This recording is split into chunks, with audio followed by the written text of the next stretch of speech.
Hello everyone, how are you all? कैसे हैं बच्चों आप सब? तो अपन ने इससे पिछले वाले अपने चैप्टर में देखा था कि कोऑर्डिनेट ज्योमेट्री है ना।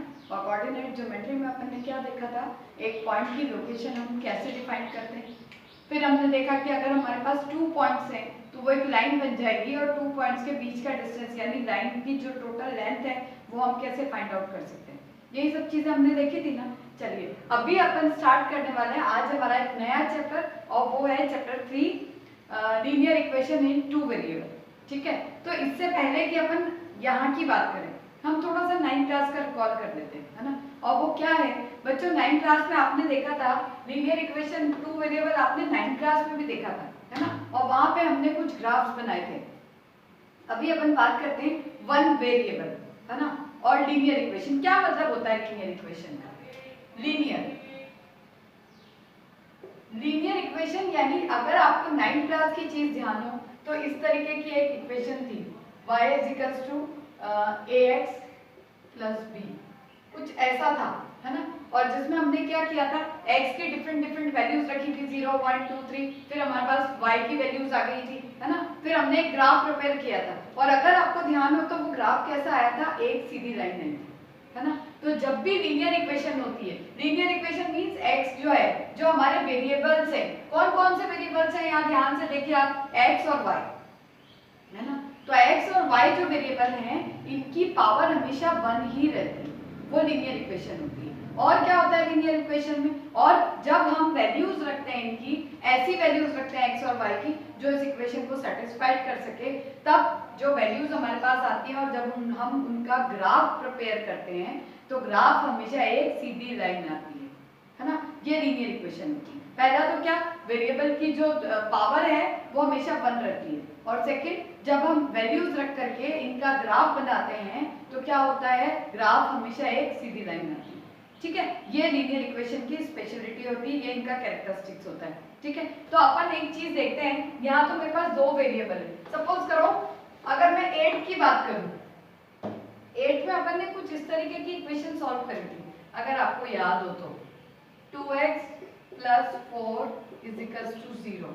तो यहाँ हमने x की वैल्यू निकाली थी, तो x की वैल्यू क्या निकली थी बच्चों, -4, है ना। ऐसे ही करेंगे ना, फिर x इज इक्वल्स टू -4/2, तो x की वैल्यू आ गई थी -2। तो इस तरीके से यहाँ इस इक्वेशन में हमने x is equals to 2 value निकाली, है ना। तो ऐसे ऐसे हमने इस इक्वेशन को सॉल्व कर दिया। ठीक है, ये हमने 8 क्लास में किया था, खूब सारे क्वेश्चन किए थे, याद करो। ठीक है, तो अब यहाँ वैल्यू क्या आई x की, 2। अब जब इस वैल्यू को अपन यहाँ पुट करेंगे, फिर हमने चेक भी किया था, याद करो। चेक कैसे कर रहे थे हम, कि जब हमने ये वैल्यू 2 को यहाँ पुट किया, ठीक है, -2 आई है वैल्यू हमारी, है ना। सॉरी मेरे को ध्यान नहीं रहा, तो अपन यहाँ वैल्यू पुट करेंगे -2, तो 2 2 जा हो गया 4, माइनस का 4 प्लस का 4, दोनों कैंसिल हो गए 0, यानी राइट हैंड साइड की वैल्यू जो है वो लेफ्ट हैंड साइड के इक्वल आ गई, है ना। इसका मतलब हमने जो सॉल्यूशन निकाला, हमने जो x की वैल्यू निकाली है वो क्या थी, सही थी, है ना। x की वैल्यू क्या है हमारे पास, -2। कब, जब हमारी लीनियर इक्वेशन के अंदर केवल एक ही वेरिएबल है। तो जब केवल एक ही वेरिएबल था ना, तो वैल्यू कितनी आई, 1 वैल्यू आई। ये काम हमने 8 में किया है, ठीक है, एक वैल्यू आ गई। अब बात कर रहे हैं 2 वेरिएबल्स, है ना। मेरी अभी की जो लीनियर इक्वेशन है उसमें कितनी वैल्यूज हैं, उसमें 2 वैल्यूज हैं, कौन कौन सी, x और y। तब क्या होगा, तो मान लो मैंने आपसे बोला कि बच्चों x plus y is equals to, मेरे पास है 8, ठीक है, x और y इज इक्वल्स टू क्या है, 8 है। तो अब x की वैल्यू क्या रखूं और y की वैल्यू क्या रखूं। इक्वेशन क्या होनी चाहिए, इक्वेशन हमारी ऐसी होनी चाहिए कि मैं x और y की इस तरीके की वैल्यू रखूं कि मेरा राइट हैंड साइड और लेफ्ट हैंड साइड क्या हो जाए, इक्वल हो जाए। अगर ऐसा हो जाता है तो वो ही इस इक्वेशन का सॉल्यूशन है। जैसे मान लो मैंने x की वैल्यू रखी 4 और y की वैल्यू भी रख दी 4, तो मेरा ये लेफ्ट हैंड साइड और ये राइट हैंड साइड है ना। तो 4 + 4 कितना हो गया, 8, यानी मेरा लेफ्ट हैंड साइड किसके बराबर आ गया, राइट हैंड साइड के बराबर आ गया। ठीक है, तो यानी कि x और y की वैल्यू क्या होंगी, वही होंगी जो इस इक्वेशन को क्या कर सके, सेटिस्फाइड कर सके। तो अब क्या मैं x और y की कोई और वैल्यू रख सकती हूँ, रख सकती हूँ ना, क्योंकि मुझे क्या चाहिए, मैं x और y की ऐसी वैल्यू ढूंढूंगी जिन दोनों का सम करने पे मुझे क्या मिले, 8 मिल जाए। तो ऐसे तो बच्चों बहुत सारे कॉम्बिनेशन हो सकते हैं ना, जिसमें हम x और y की ऐसी वैल्यू लिखें जो 8 हो जाए। जैसे अगर मैंने लिखा है 4 तो आप कहोगे नहीं मैम 2 + 6 भी तो 8 होता है, यानी x की वैल्यू 2 और y की वैल्यू 6, 6 + 2 भी 8 होता है, ठीक है। 1 + 7 भी 8 होता है, और 7 + 1 और 3 + 5, ठीक है। ऐसे अपन माइनस में भी ले सकते हैं ना, बिल्कुल ले सकते हैं। 18 - 8 ये भी 8 हो सकता है ना। तो 20 - 12 ये भी 8 हो सकता है। ऐसे तो मैं कहूँ 108 - 100 वो भी 8 होता है। तो मेरे पास में मिलियंस ऑफ वैल्यूज है, इनफाइनाइट वैल्यूज है, किसकी, x और y। आइए आपको बात समझ में कि अगर मेरी वेरिएबल, मेरा जो लीनियर इक्वेशन है, ध्यान से सुनिएगा मेरी बात को, कि अगर मेरा जो लीनियर इक्वेशन है उसमें केवल एक ही वेरिएबल है, अगर उसमें एक ही वेरिएबल होगा ना तो मेरे पास उसका एक ही सॉल्यूशन होगा, ठीक है। लेकिन अगर मेरी लीनियर इक्वेशन के अंदर दो वेरिएबल है, जैसे कि इस वाले के अंदर थे x + y = 8, तो मेरे पास में इनफाइनाइट वैल्यूज होंगी, किसकी, x और y की। यानी किसी भी लीनियर इक्वेशन के इनफाइनाइट सॉल्यूशन होते हैं। आई ना बात समझ में, कैसे सॉल्यूशन होते हैं। मैं x और y की कोई भी वैल्यू लिख सकती हूँ 8 लाने के लिए, कैसे लिख सकती हूँ वो मैंने आपको अभी बता दिया, ठीक है। तो आ गई आपको बात समझ में कि अगर one variable in linear equation है तो क्या होगा, सिर्फ एक ही सॉल्यूशन होगा। लेकिन अगर लीनियर इक्वेशन के अंदर दो दो वेरिएबल है तो सॉल्यूशंस कितने होंगे, इनफाइनाइट, मैनी सॉल्यूशंस, ठीक है। चलिए ये तो बात हुई एक लाइन की। अब अगर मैं बात करूं टू लाइंस की बच्चों, पेयर ऑफ लीनियर इक्वेशंस की बात करूं, तब मेरे पास में कितने सॉल्यूशन हो सकते हैं। पेयर ऑफ लीनियर इक्वेशन यानी टू लाइंस, है ना। तो अगर मैं बात कर रही हूं, मेरे पास में कोई तीन लाइन है ना, ये लाइन है और इसको कोई दूसरी लाइन काट ली है, ठीक है। एक लाइन ये है और दूसरी लाइन है इसी के पैरेलल, ठीक है। और तीसरा कोई सॉल्यूशन है, हाँ एक और है, ये लाइन इसके ऊपर ही है, ठीक है। ये लाइन इसके ऊपर है ना। अब देखो, अब अगर मेरे पास में इसके अलावा कोई और कंडीशन हो सकती है। अगर मैं दो लाइन एक साथ ले लूं, कोई भी दो लाइन उठा ली मैंने, तो क्या वो दो लाइन को हम और भी किसी तरीके से रख सकते हैं क्या। देखो एक बात में रख सकते हैं क्या, देखो या तो वो दोनों एक दूसरे को काटेंगी, या वो दोनों एक दूसरे के पैरेलल होंगी, या वो एक दूसरे के ऊपर ही हो जाएंगी, ठीक है। तो ये तीन ही कंडीशन है, इसके अलावा नहीं हो सकती कोई और कंडीशन। आप चाहो तो ट्राई करके देख लेना। अब आप कहोगे मैम ऐसे भी तो हो सकती है ना, तो बच्चों जब इसकी लाइन क्या होती है, ये लाइन सेगमेंट नहीं है, मैं क्या बोल रही हूँ, ये लाइन से लाइन सेगमेंट होते हैं, उनकी एक पर्टिकुलर लेंथ होती है, लेकिन लाइन का ना तो और होता है ना छोर होता है। मतलब आप कहोगे मैम कैसे बोल रही हूँ, ना स्टार्टिंग पॉइंट होता है ना एंडिंग पॉइंट होता है लाइन का, ठीक है। तो अपन इसको बढ़ा सकते हैं ना, एंडिंग स्टार्टिंग पॉइंट तो होता ही नहीं लाइन का। तो मैंने इस लाइन को भी बढ़ा दिया, मैंने इसको बढ़ाया, मैंने इसको बढ़ाया, तो फाइनली मेरी यही लाइन हो गई, ठीक है। तो हमारे पास में कुल अगर दो लाइंस की हम बात कर रहे हैं तो ये तीन ही सिचुएशन होती है। फर्स्ट सिचुएशन ये होती है, सेकंड सिचुएशन ये होती है और थर्ड सिचुएशन ये होती है। तो फर्स्ट जो सिचुएशन है उसमें ये एक लाइन दूसरी लाइन को इंटरसेक्ट कर रही है, काट रही है, ठीक है ना। तो काट रही है तो हमारे पास में ये एक पॉइंट आ गया। यहाँ पे क्या है, ये दोनों लाइनें पैरेलल है और यहाँ ये लाइन, एक लाइन जो है वो दूसरी लाइन के ऊपर ही है ना। तो अगर मैं इस लाइन की बात करूं, एक बार कोऑर्डिनेट ज्योमेट्री याद कर लो वापस से, है ना, आ गए हम प्लेन पे फिर से, ठीक है। अगर मैं यहाँ बात कर रही हूँ तो ये क्या हो गया, ये इनका इंटरसेक्टिंग पॉइंट हो गया बच्चों। और ये जो मेरा पॉइंट आया है ना, मान लो इसको P पॉइंट, ठीक है। तो यहाँ P पॉइंट के लिए x की क्या वैल्यू है और y की क्या वैल्यू है। मान लो अगर x की वैल्यू x1 है और y की वैल्यू y1 है, या मैं आपको नंबर से लिख देती हूँ, मान लो ये 3 है और यहाँ 5 है ना। तो P का सॉल्यूशन क्या हो गया बच्चों, 3 और 5, ठीक है। क्यों, क्योंकि दोनों लाइनें यहाँ इंटरसेक्ट कर रही है। बट क्या पैरेलल लाइन में दोनों एक दूसरे को इंटरसेक्ट कर रही हैं क्या, नहीं जी, बिल्कुल नहीं कर रही है। तो क्या यहाँ कोई सॉल्यूशन निकलेगा, यहाँ तो हमारे पास कोई पॉइंट आएगा ही नहीं ना, है ना। तो ये क्या हो जाएगा, यहाँ कोई सॉल्यूशन नहीं निकलेगा, नो सॉल्यूशन। अगर दो लाइंस हैं, दो लीनियर इक्वेशंस हैं, उनके आप ग्राफ बना रहे हो, दो लाइनें बन रही है और अगर वो पैरेलल हैं तो उनका कोई सॉल्यूशन नहीं निकलेगा, ठीक है। और अगर वो एक दूसरे के ऊपर ही हैं, जिनको अपन कोइंसिडेंट लाइंस कहते हैं, है ना, अगर वो कोइंसिडेंट लाइन है उस केस में क्या हो जाएगा, अब या तो बहुत सारे पॉइंट हैं, यहाँ देखो ये दोनों लाइन एक दूसरे के ऊपर है तो अपन कोई भी पॉइंट ले सकते हैं, है ना, तो यहाँ पे क्या हो जाएंगे, बहुत सारे सॉल्यूशन हो जाएंगे, कितने भी सॉल्यूशन हो जाएंगे, ठीक है। तो हमारे पास में अगर हम ग्राफिकली रिप्रेजेंट कर रहे हैं किसको, पेयर ऑफ लीनियर इक्वेशन को, पेयर ऑफ लीनियर इक्वेशन अगर अपन 10 की बात 9 की बात करते हैं तो हमने लास्ट ईयर ग्राफ बनाए थे, है ना। अभी ये कैसे होगा, ये अभी अपन जब अपना 3.1 करेंगे ना तब आपको समझ में आएगा। अभी आप सिर्फ इतना समझ लीजिए कि अगर हम कभी भी दो लाइनों की बात करते हैं तो वहां ये तीन ही सिचुएशन क्रिएट होती है हमारे साथ में, ठीक है। और लाइन कब बनती है,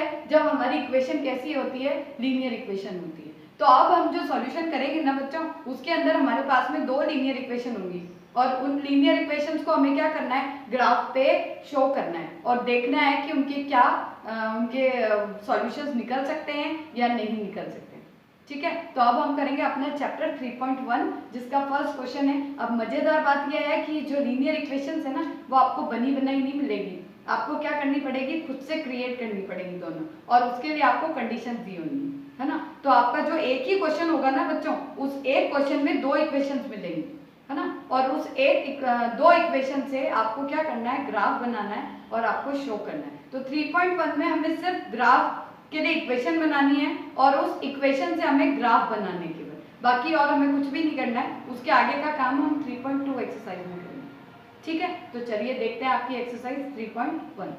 चलिए अब देखेंगे हम अपनी एक्सरसाइज 3.1 का क्वेश्चन नंबर 1 क्या लिखा है, देखिए आपकी स्क्रीन पे भी आ रहा है। Aftab tell his daughter 7 years ago I was 7 times as old as you were then. Also 3 years from now I shall be 3 times as old as you will be. Isn't interesting, है ना। अब represent this situation graphically, ये हमें graphically या geometrically भी अपन इसको बोल सकते हैं। क्या कह रहा है आफ्ताब अपनी डॉटर को, आफ्ताब अपनी डॉटर को ऐसे कह रहा है कि आज से 7 years ago मैं आपकी एज का क्या हूँ, 7 टाइम्स, ठीक है। और आज से 3 years later, है ना, आज से 3 साल बाद क्या हो जाएगा, मैं आपकी एज का 3 टाइम्स हो जाऊंगा। तो उसने दो कंडीशंस आपको दी हुई है, ठीक है ना, और हमें इनसे क्या करनी है, हमें इनको ज्योमेट्रिकली शो करना है। तो उसके लिए हमें क्या चाहिए, 2 लीनियर इक्वेशंस चाहिए पहले। तो फर्स्ट वाली कंडीशन से अपन एक इक्वेशन बनाएंगे और सेकंड वाली कंडीशन से हम दूसरी इक्वेशन। तो फर्स्ट कंडीशन क्या है, फर्स्ट कंडीशन में आफ्ताब अपनी डॉटर को कह रहा है कि मैं आज से 7 years ago यानी 7 साल पहले मैं आपकी एज का 7 टाइम्स था, ठीक है। चलिए तो अपन क्या करते हैं, सबसे पहले लेट कर लेते हैं किस किस की एज को, आफ्ताब की एज को और उसकी डॉटर की एज को। तो हम ऐसे ले लेते हैं आफ्ताब एंड डॉटर, है ना, आफ्ताब की एज और डॉटर की एज। तो लेट आफ्ताब की एज को अपन x मान लेते हैं, है ना। Let age of Aftab is x, कब की, x कौन सी एज है, जो एज को अपन x मान रहे हैं वो कौन सी एज है, प्रेजेंट, अभी की एज, है ना। आज मैंने ये मान लिया कि आज की डेट में आफ्ताब जो है उसकी एज है x, तो यहाँ हम नाउ कर लेते हैं, अभी के लिए कर रहे हैं ना, नाउ कर लेते हैं। तो अभी आज की डेट में आफ्ताब की एज है x और डॉटर की एज है y, ठीक है। मैंने कहा आज मेरी एज अगर 30 years है तो आज से 7 years पहले मैं कितने साल की थी, तो आप क्या कहोगे, सिंपल है यार, 30 है तो आप 7 साल पहले 7 साल कम कर दो ना, 30 - 7 कर दो। तो वही बात है, आज अगर आफ्ताब की एज x years है तो आज से 7 years ago आफ्ताब की एज कितनी होनी चाहिए, x - 7, है ना। तो आप कैलकुलेशन करेंगे 7 years ago,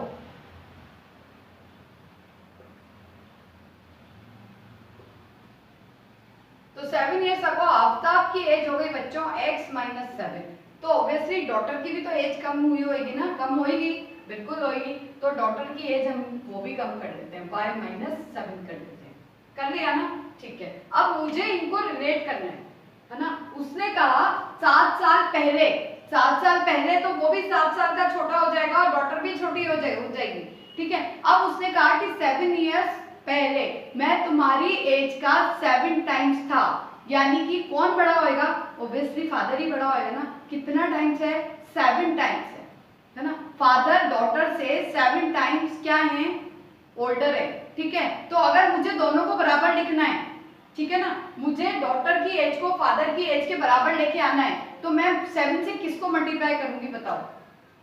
फादर की एज है x माइनस 7 और डॉटर की एज है y माइनस 7। ओके, अब मुझे इक्वल करनी है इसकी एज को इसकी एज को, और मैं कह रही हूँ कि जो फादर है ना वो 7 टाइम्स ओल्डर है किससे, डॉटर से। जो फादर है वो 7 गुना 7 टाइम्स बड़े हैं डॉटर से। तो मुझे यहाँ अगर इक्वल का साइन लगाना है तो मैं 7 से किसको मल्टीप्लाई करूंगी, फादर को करूंगी या डॉटर को। समटाइम्स बच्चे जो है वो क्या हो जाते हैं, उनको कंफ्यूजन होता है कि यार फादर बड़े हैं तो फादर को मल्टीप्लाई करना चाहिए 7 से। लेकिन अगर हम इक्वल लिख रहे हैं यहाँ, दोनों की एज को हमें इक्वल करना है, तो हम 7 से मल्टीप्लाई किसको करेंगे, जो छोटा होगा उसको। तो हम किसको मल्टीप्लाई कर देंगे यहाँ पे, 7 से डॉटर को। अब मल्टीप्लाई करते टाइम ध्यान रखना है यहाँ ब्रैकेट लगेगा और y माइनस 7, क्योंकि 7 ईयर्स पहले एज कितनी थी, y माइनस 7। केवल ये नहीं कि y को ही 7 से मल्टीप्लाई कर दो, ठीक है। तो यहाँ आपको ये चीज का ध्यान रखना है। तो हमारी अब फर्स्ट इक्वेशन कुछ लगभग हम पहुंचने वाले हैं अपनी फर्स्ट इक्वेशन की तरफ। तो ये क्या हो जाएगा, x minus 7 is equals to 7y minus 49, ठीक है। अब लेकर के आ जाए ये y को इधर, तो ये हो जाएगा x माइनस 7y और 49 को इधर लाएंगे तो ये हो गया आपका प्लस का 49 माइनस करेंगे तो ये हो गया प्लस 42 इज इक्वल्स टू 0। तो बड़े आराम से बच्चों हमने अपनी ये फर्स्ट इक्वेशन यहाँ कंप्लीट कर दी, ठीक है। लेकिन जैसा कि आपको पता है इस चैप्टर में हम पेयर ऑफ लीनियर इक्वेशन पढ़ेंगे, है ना। तो अभी अपना ये आधा ही काम हुआ है, पहली इक्वेशन हमारी आ चुकी है। क्या आ रही है हमारी फर्स्ट इक्वेशन, मैं एक तरफ इसको लिख देती हूँ ताकि फिर हम दोबारा से अब नेक्स्ट आगे भी चलना है हमको, ठीक है। तो अपन इसको इरेज कर देते हैं और मेरी जो फर्स्ट इक्वेशन आई है उसको मैं यहाँ लिख देती हूँ साइड में, x minus 7y plus 42 is equals to 0, ठीक है। अब बढ़ते हैं अपनी दूसरी इक्वेशन की तरफ। तो हमारी दूसरी इक्वेशन क्या है बच्चों, दूसरी इक्वेशन कैसे बनेगी, उसने कहा आज से 3 साल बाद, है ना। तो वही नाउ एज क्या है उनकी, x और y है, ठीक है। तो 3 साल बाद क्या हो जाएगी, x प्लस 3 और y प्लस 3। लेकिन अब रिलेशन कैसे लेके आएंगे, हमको इक्वल करना है, हमको इक्वेशन फाउंड करनी है ना। तो उसने कहा कि 3 साल बाद में मैं तुम्हारी एज का 3 टाइम्स हो जाऊंगा। तो 3 टाइम्स हो जाऊंगा तो किसको मल्टीप्लाई करेंगे, डॉटर को आप 3 से मल्टीप्लाई कर दीजिए। तो ये आ गई हमारी सेकेंड इक्वेशन, 3y प्लस 9, ठीक है। अब सॉल्व करिए, x माइनस 3y, 9 को उधर लाएंगे माइनस का हो जाएगा माइनस 6। ये आ गई हमारी 2 इक्वेशन, है ना, x माइनस 3y माइनस 6। ये हो गई हमारी दूसरी इक्वेशन। और फर्स्ट इक्वेशन क्या थी बच्चों, अभी अभी हमने निकाली थी, x माइनस 7y प्लस 42। ये हमारी फर्स्ट इक्वेशन है, ठीक है ना। तो अब इन दो इक्वेशंस को हमें सॉल्व करना है और सॉल्व करके हमें इनका ग्राफ बनाना है। ये काम हम 9th में भी कर चुके हैं, लेकिन 9th में हमने सिर्फ एक लीनियर इक्वेशन सॉल्व करके उसका ग्राफ बनाया था, अभी हमें 2 करनी है। तो हमको बहुत ध्यान रखना है वैल्यूज का कि हम इक्वल वैल्यूज ले सकें, ठीक है। तो चलिए अब अपन अपना नेक्स्ट काम करते हैं और वो है हमारे को ग्राफ बनाना। अब ये हमारी 2 इक्वेशंस हैं और अब हमें इनको सॉल्व करना है। तो सॉल्व कैसे करेंगे बच्चों, पहले अपन अपनी फर्स्ट इक्वेशन उठाते हैं। पहली इक्वेशन है x माइनस 7y प्लस 42। तो मुझे सॉल्व करना है, तो मैं क्या करती हूँ, x इज इक्वल्स टू, इन दोनों को मैंने उधर भेज दिया, तो ये हो गया 7y माइनस 42, ठीक है। अब क्या करें, अब हमको क्या करना है, सॉल्व करना है। सॉल्व करना है तो हम क्या करेंगे, y की वैल्यू रखेंगे। ये हमने 9th क्लास में सॉल्व किया हुआ है। y की मैं कोई भी वैल्यू रख दूंगी तो मेरे पास में क्या आ जाएगा, x की वैल्यू आ जाएगी। कैसे रखेंगे, मान लीजिए मैंने y की वैल्यू रखी, let y is equals to, मैंने 7 रख दिया या 5 रख देते हैं।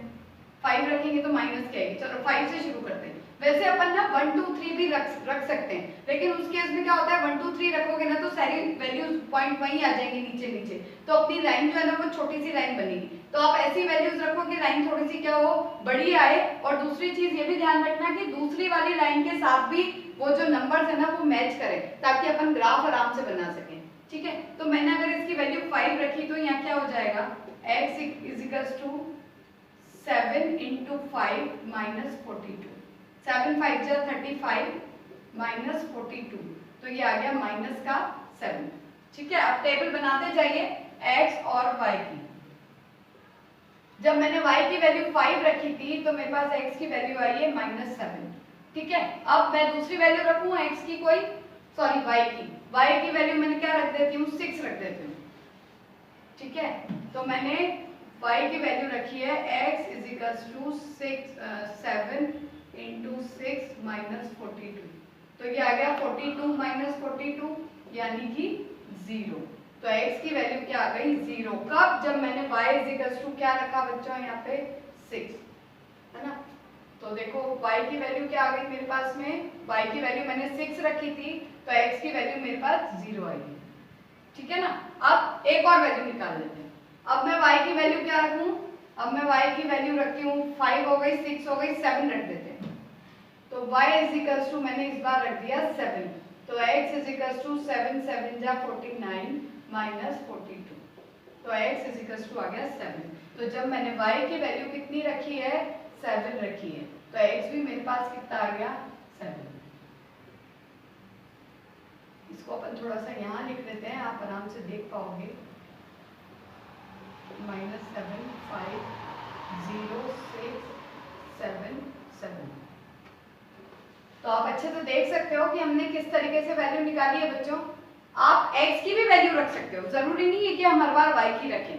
ठीक है, तो अब जब हमने x की वैल्यू, y की वैल्यू अपनी मर्जी से रखी है, मैंने 5 रख दिया, 6 रख दिया, 7 रख दिया, आप 0 रख सकते हो, 1 रख सकते हो, 2 रख सकते हो, 3 रख सकते हो, कोई भी कांस्टेंट रख सकते हो, और x की फिर जो वैल्यू आएगी वो आपको उसके साथ में लिखनी है। तो इस तरीके से हमने x y की वैल्यूज यहाँ फाइंड आउट कर दी। कौन सी वाली इक्वेशन के लिए, इक्वेशन फर्स्ट के लिए। तो यहाँ मैं इक्वेशन फर्स्ट आपका लिख देती हूँ, है ना, ये इक्वेशन फर्स्ट की वैल्यू है। ठीक है, चलो अब इक्वेशन 2 के लिए भी वैल्यूज फाइंड आउट कर लेते हैं जल्दी से। इक्वेशन 2 क्या थी मेरी, ये वाली x माइनस 3y माइनस 6। तो मैंने क्या कर दिया, x को इधर रखा और इन दोनों को उधर भेज दिया। ठीक है, अब क्या करेंगे, तो बड़ी बड़ी वैल्यूज आएंगी ना, तो अपन y इज इक्वल टू 0 से शुरू करते हैं, है ना। क्या रखें, y की वैल्यू 0 रख देते हैं, y इज इक्वल टू मैंने 0 रखा, तो x इज इक्वल टू क्या हो गया, 3 इंटू 0 प्लस 6 यानी कि 6 आ गई, है ना। तो ये क्या वैल्यू आई, अब अपन यहीं पे बनाते जाते हैं नीचे x और y। जब मैंने y 0 रखा तो x मेरे पास 6 आ गया। ठीक है, चलिए अब इसको इरेज करते हैं, y की फिर से वैल्यू रखते हैं दूसरी। ये था अपना x is equal to 3y plus 6। अब की मैंने y की वैल्यू रख दी है 1, तो ये क्या हो गया, x plus 3 into 1 3 plus 6 is equal to 9। तो जब मैंने y की वैल्यू रखी है, y की वैल्यू कितनी रखी मैंने 1, तो मेरे पास x की वैल्यू कितनी आ गई बच्चों, 9।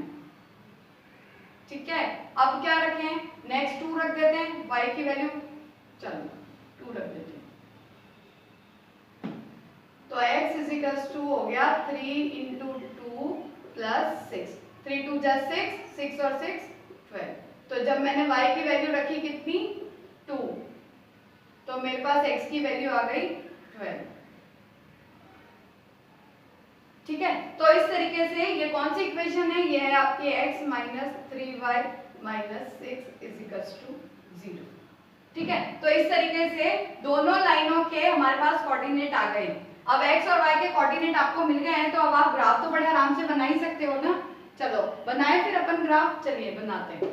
अब इन सबको यहाँ से हटा देते हैं और जल्दी से ये रख देंगे।